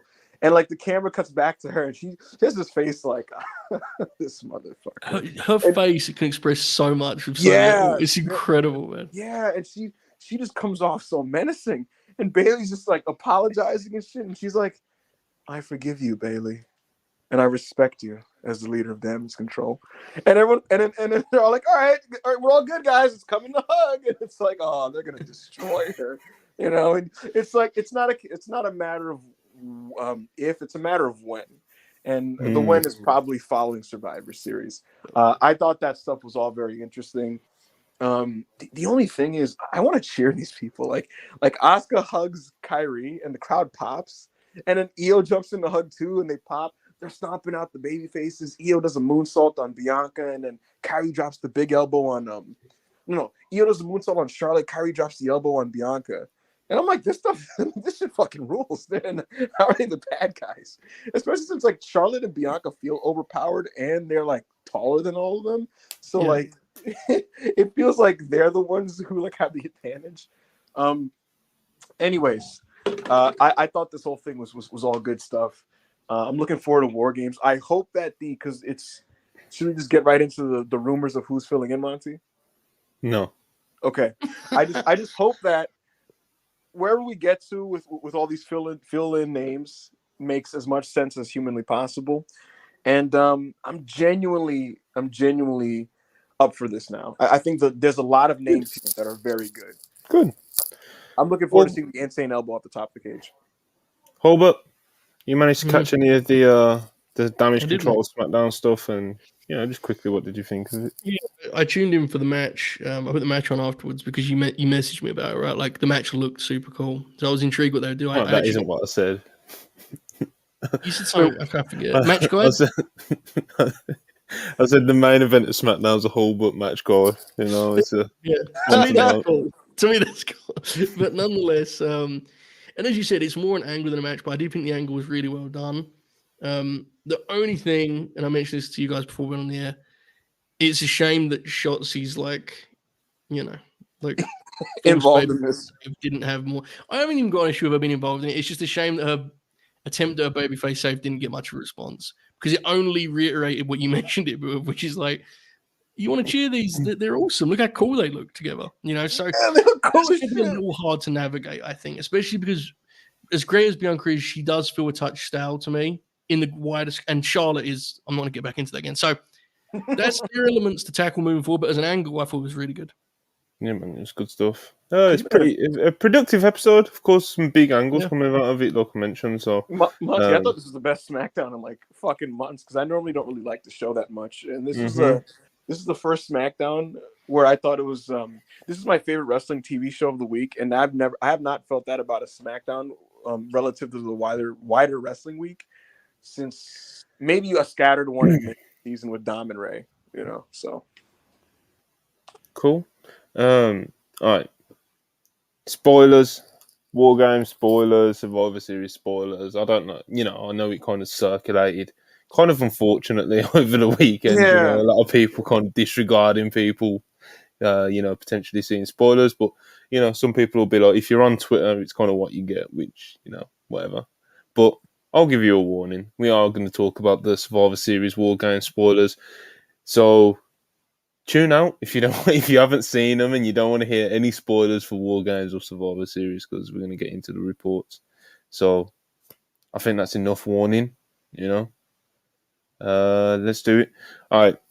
So on the women's side, because we were just talking about the women's, I believe Sean and PW Insider have touched on this. But yeah, on the women's side, it will be on the heels. Of course, it will be the damage control team minus Dakota because she's still injured. Of course, she was really good in last year's, I thought. But anyway, absolutely, that's the heel side. Babyface side, you've got Shotzi who made the save. You've got Charlotte. You've got Bianca, and you've got the spoiler one, which is Becky Lynch. Reportedly, of course, isn't official or confirmed. But yeah, man, I was saying to even before the show because of all the reports of Liv Morgan's going to be back soon. And of course, like, nothing against Liv Morgan. I think I like Liv Morgan. I think she's great. People love her, but Becky Lynch is Becky Lynch. I think she's a better option. But yeah, Becky Lynch on the babyface side for the women, feels pretty natural. I don't really have any hot takes or anything about it, to be honest. And we've only got 5 minutes. So yeah, her and Charlotte's an interesting dynamic, and she obviously gives you. She can cut a big time fiery promo, so that's really the main things.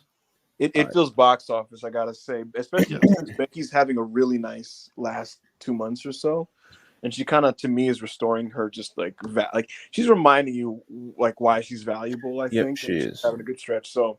I think it's big time. I think it's like genuinely big time. My big thing is just I hope that there's some narrative justification for why this happens, considering she doesn't wrestle for SmackDown. Okay. Men's side, we have got a heel side, supposedly. is so the Judgment Day side is Finn, Damien. Is it Dom or JD? Both. Dom, JD. So they're doing 5-on-5. Mm-hmm. Okay. They announced a 4-on-4, and there's a 4-on-4 in the graphic, and there's rumored to be two additions on each, an addition on each side. Okay, so we got JD and Dom, Finn and Damien, of course. Judgment Day with one more, and the spoiler one is Drew McIntyre. which will be interesting. I don't think he's going to go full Judgment Day, or just be more of like he's a heel that worked with them. I think that angle shot tonight, actually. Yeah, very much likely. I was kind of surprised it wasn't last week, but they've done the WarGames announcement, and I guess this week will, they'll solidify Drew as the heel. Then on the babyface side, we've been waiting for this one. We've been waiting for this one. Babyface side, the spoiler on the babyface side is apparently, reportedly, Randy Orton. He's finally making his comeback. He got a bit scary for a while. We thought he may never step into the squared circle again. He actually got that scary. He got that spooky at certain times. He's been gone for like over a year, man. It's been a long while. His back was fucked. And the best way to come back, of course, is in a double cage match in WarGames. So, Randy Orton's coming to save the baby faces. It's going to be emotional. Fired up, brother. Joe, I instinctually, that thing Ric Flair does when he's like happy, where like he like slaps each of his shoulders and then like starts crying. No, like when he slaps both his shoulders, snaps a little bit, and starts doing like I did that when he started talking about Randy. Sweet music, man. Brother. It's playing again. We are so to back. Talk to the people, Joe. Go ahead. Take this one. Well, I was going to get carried away and talk superplexes, and then I realized that Randy's back is in a state where maybe not. What I'm saying is, look, there's always room for a headlock and centering. Get a tight camera angle on one of them. You tease the punt. He's going to do that spot when he comes in WarGames where everyone's going to take an RKO, right? That's a lock. Everyone's going to turn his shoulder, boom, RKO, RKO. So the double draping DDT on Dominic and JD McDonough is 100% happening. Dom is actually someone you could spin into a feud, but he would have to take no bumps and could wrestle Dom and get over every single night with that match, So scoop power slam on Finn, Oh hell yeah, brother! I'm excited. Deep catalog, brother. Monty, what if like you really wanted to cement Drew as the heel? Randy's a house of fire. He's going through everybody, and Drew's the guy that cuts it off with a spine buster and just starts fucking dropping him on his back like repeatedly or something like that. Yeah, you can definitely you can do it a lot. A lot of history there as well, brother. Yeah, man. Randy Orton, Becky Lynch. Last said, bring back the punt full time. Punt Dominic. Oh my god. Doing the punt as a babyface. This is a show, Joe, that might have a Miz Gunther match, but as I'm thinking of the WarGames, and I'm making this mistake because these matches. Do not do it. I was gonna say, getting excited for WarGames matches is a bad proposition, but I'm picturing these two ones in my head, and I'm like, it's getting me again. It's good. I'm getting into it. Yeah. It's It seems real. Yeah. No, just next week in general. There's a lot of different elements going into this pay-per-view.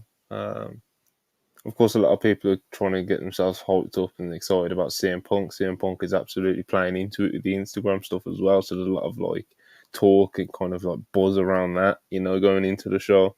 And of course, it's fucking Survivor Series, man. It's one of the big shows anyway. In the WarGames matches, they've got good lineups. We'll see how they turn out. We got some good stuff going on. But we'll do a preview. We'll do a preview next week. We'll do a preview of Full Gear as well this week. So, man, we kind of ran out of time. We got a few super chats that I'll have to fly through while they're doing the big Raw and intro and all that sort of stuff and the recapping last week and all that other bullshit they do for the first 5 minutes. So, real quick, Will Chisholm, $10, appreciate it. With Mercedes saying she'll be ready next year for a wrestling company. It's looking real scary for AEW if they don't have her locked down. Triple H is smiling. I mean, Mercedes, we talked about this a little bit before we went live. She's just unpredictable as fuck, bro. So we'll see what happens. Anwar Starwind, $5. I'm at my first Fed show since New York Takeover. What a show. It is great having y'all to listen to while waiting for the show to start. Well, God bless you. The show's starting now. Yeah, have a good night, brother. Yeah, hopefully you have fun. Trust the process, 34, $4.99. Appreciate it. Do you think they'll reveal the devil at Full Gear or stretch it out to World's End? Stay tuned. World's End, yeah. Big Hero Chris, $2. Clearly Ray is the problem. How dare you? How dare you? Will Chisholm $5. Appreciate it. It's crazy how Dragon Lee made the right choice by joining WWE. Absolutely. Shot on Spurs $5. Appreciate you as always. This damage control angle is the most interesting thing WWE have done in a minute. They have to win WarGames, right? No, I think Bailey's getting beat. I think it'd be cool if they won and still kicked Bailey out on SmackDown. Fair, yeah. Yeah. Will Chisholm $5. Appreciate you as always. It feels like the end game is Io versus Bailey for the title at WrestleMania. It will feel like Triple H thanking her for putting people over. I agree. And you know what? The more I think about this, guys, I think Bailey being a veteran babyface that gets sympathy and the fans just kind of respect her for what she's done in wrestling, and she kind of like gets her matches over in that way. I genuinely think that could work. So much so that, to be honest with you, I don't mind her winning the Women's Rumble. The more I think about this, I think a lot of the other women's matches that you could put together for Mania don't really need the Rumble off the top of my head. So I'm not opposed to it. I don't think Becky needs to win a Rumble, for example. Mm-hmm. So. All right, then. Right, Roy is just starting, as I just previously mentioned. We're going to let you guys get off and watch it or do whatever else you're doing with your evening. Thank you guys for joining us. As always, you've been great. As always, quite a decent sized audience tonight. And we love doing Worldwide, man. Every Monday, 6 p.m. Eastern, 11 p.m. UK time. We'll be here taking you into Raw, like we've just done here every week. So, support the cause, like, subscribe. Appreciate all the super chats. Of course, keeps us going, all that good stuff. And tomorrow, Ibu, Raw review. Say it again? Got a Raw review tomorrow, haven't you? I do? No, I got you. I'll do it. I'll do it. So much enthusiasm. What a plug that was. Jesus Christ. Bro, you bring up the littlest thing. You can talk in uninterrupted for 5 minutes. You try to get him to plug his podcast. He gives you the most unenthusiastic answer he's done all shit. Listen, if you want to see me break down Christ, Drew McIntyre's likely heel turn on tonight's Raw, I will be happy to do that for you guys tomorrow. We'll talk about what happened on Raw, all the big takeaways, all the big setups for Survivor Series. And we'll kind of get into maybe some additional news and rumors tomorrow afternoon on the WrestlePurists channel. It'll be myself. It'll probably be Rob, and it'll be hopefully some good fun. So definitely check that out for sure. Maybe sometime in the afternoon, I think. I don't know. 2:30ish. Yeah, Ibu will let me know. But all right, Tuesdays WWE Raw review with Ibu and Rob. So make sure you keep an eye out for that tomorrow. But yeah, thanks for watching, everyone, and we'll be back then. So appreciate you. Peace.